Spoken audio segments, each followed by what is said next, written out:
Hi, my name is Ray Austin with Austin Air Company. I'm a licensed contractor serving the Cypress, Texas area. This gold card represents the license, an HVAC license, and the term license is often thrown around quite a bit from company to company. They may tell you that their technicians are licensed. Currently, there is no such thing as a licensed technician in the state of Texas. You basically have to work under a HVAC contractor's license. Now, technicians are registered with the state, but that's merely a form of registration to verify the criminal background of said technician. They're basically registered with the state. There are known as super technicians. Basically, they have third-party type training or testing. This video is basically designed to give you further insight of what you should look for when hiring an HVAC contractor or technician, whatever you decide. And it's basically designed to give you ways to discern as to who you should use. One thing to realize is that if you're getting the equipment replaced or something along those lines, if you're not using an HVAC licensed contractor in the state of Texas, the manufacturer's warranty will be void. You buy the stuff over the internet, however way you do it, if it's not tied to an HVAC license when you buy it, the manufacturer's warranty will be voided. I'm also going to discuss R22 Freon. There's been a recent EPA ruling as of October 2014. R22 Freon is being phased out. Now, the more people don't switch over to R410, or they keep using the R22, the more people that continue to use R22 is going to have a drag on the amount available. So there is a possibility that if not very many people switch over to the new refrigerant, R410A, that there could be a mass shortage. The equipment in your house is one of the most expensive appliances that you operate, that costs on your utility bill, that costs you for when you replace it. National average life of an air conditioner is 15 years. So it's very important that you make a wise decision. 15 years is a long time to live with a mistake. You don't want to make a mistake. So that's what this video is about. Stay tuned. This video will be a little lengthy, probably somewhere around 15 minutes. So please stay tuned and watch it to its entirety to get the full gist of what I'm trying to portray to you. Thank you for watching. Okay, this little part of the video is basically going to show you what is required to be an air conditioning technician in the state of Texas. This is just giving you proof over what I originally stated. TDLR stands for Texas Department of Licensing and Regulation. It's basically the government entity that enforces the law of the land. And basically it goes into frequently asked questions. This is where you learn about what it takes to either be a licensed air conditioning contractor. Refrigeration is basically another thing that you could do. I don't get into refrigeration. All I focus on is air conditioning, but they're basically categorized in the same as the same thing. Air conditioning and refrigeration technician registration. Now you notice there is no licensing page for a technician. Who is required to register as an ACR technician? ACR basically stands for air conditioning refrigeration. Technician is any person who assists a licensed air conditioning and refrigeration contractor in performing air conditioning and refrigeration maintenance work who must register as an AC technician. So then we flip back here to how do I become a registered ACR technician or certified technician, and it will tell you how you do it. How do I apply to become a registered ACR technician or certified ACR technician? You can complete an application online for registered ACR or certified using the online licensing services. Now realize that the licensing services is because they do offer licenses, but what they're doing with an air conditioning technician isn't a license, it's just a registration.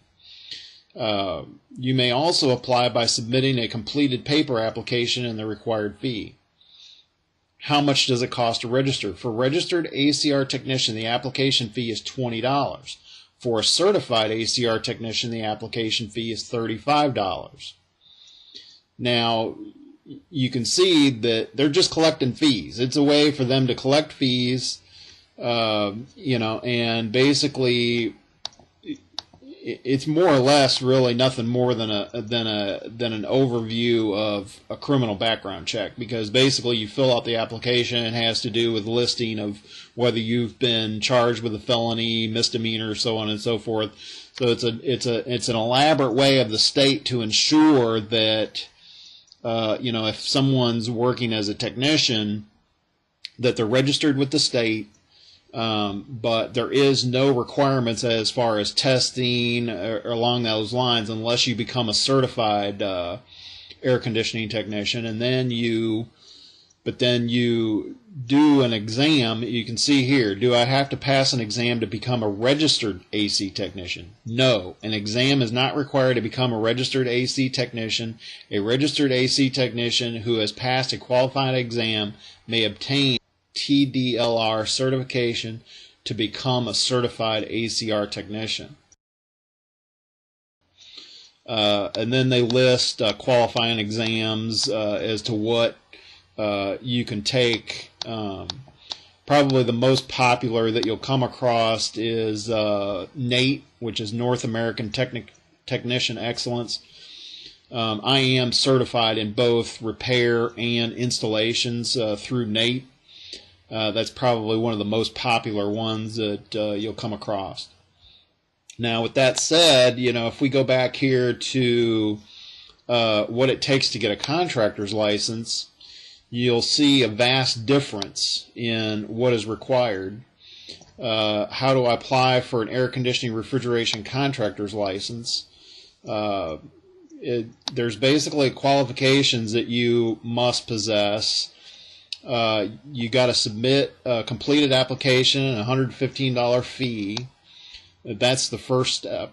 Then you need a completed application with the experience and employment documentation attached.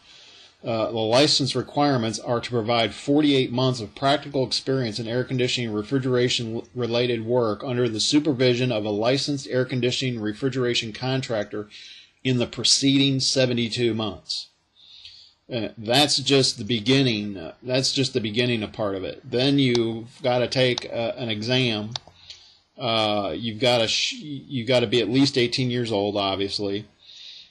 You've got to have the experience, and then you've got to pass the exam through a third-party examination. It is an open book test. The test covers multiple books. It basically consists on a whole bunch of different things, law, associated with law, so on and so forth. It's a hard test, let me tell you. I ended up taking it twice. It's by no means easy. But, if you know your stuff, you can take it and pass it. I have done it. But that's to show you the difference between, and then I've got continuing education that I do each and every year to renew my license every year. And then there's, you got to carry insurance and so on and so forth. That's really the biggest difference, and the reason for that is that you don't want a technician posing as a contractor, because 9 times out of 10 they're not going to be insured. If they tear up your house, burn your house down, or cause damage to your property, they're not going to have the insurance to back them up. So you really hold a lot of the risk involved in doing stuff like that.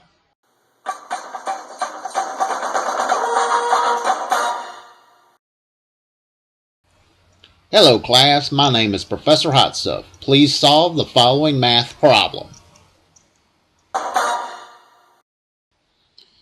This video is going to pertain to regional efficiency standards that have become effective January 1st, 2015. To keep this video length short, I'm going to be basing this on the Texas area.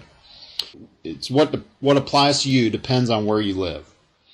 So, but this video is really based on the Texas area. So if you live outside the Texas area, some of this may pertain to you, some of it may not. This is the 2015 Regional Efficiency Standards Map. This is an EPA standard that has been set forth to increase the efficiencies of the air conditioners and heating systems that you install in your home. So this is the 2015 Regional Efficiency Standards Map for Texas. This is basically, the regional efficiency standards for Texas basically pertain to the efficiency of your air conditioner. But the regional efficiency standards are basically increasing the air conditioning efficiencies by 1 SEER. January 1st, 2006 was the first efficiency mandate in quite some time for air conditioning systems, and it was mandated then that 13 SEER would be the minimum efficiency. As of January 1st, 2015, the required efficiency is 14 SEER. So that's an increase of 1 SEER for the Texas area. This production cap with R22 Freon affects all areas in the USA, regardless of where you live.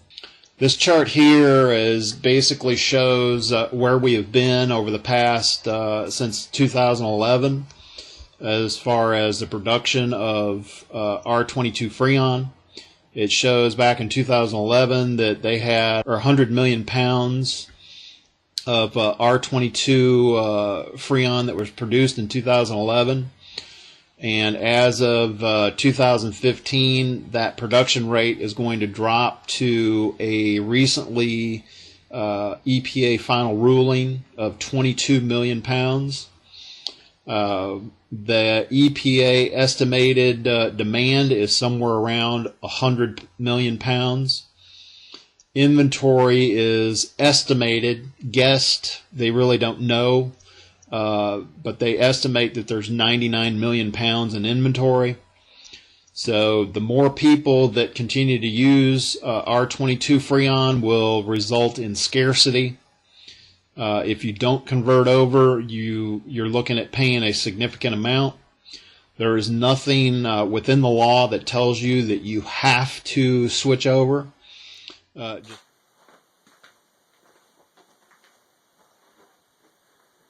That concludes my video on Texas Regional Efficiency Standards mandated by the EPA as of January 1st, 2015. It also concludes our video segment on the phase-out and banning of R22 Freon. My name is Ray Austin with Austin Air Company. If you live in the Cypress, Texas, Katy, Texas, Richmond, Texas areas, or some surrounding areas, you can give me a call at 832-475-6895. Or, for more information, you can always visit me on my main website at www.austinairco.com. Thank you. Have a great day.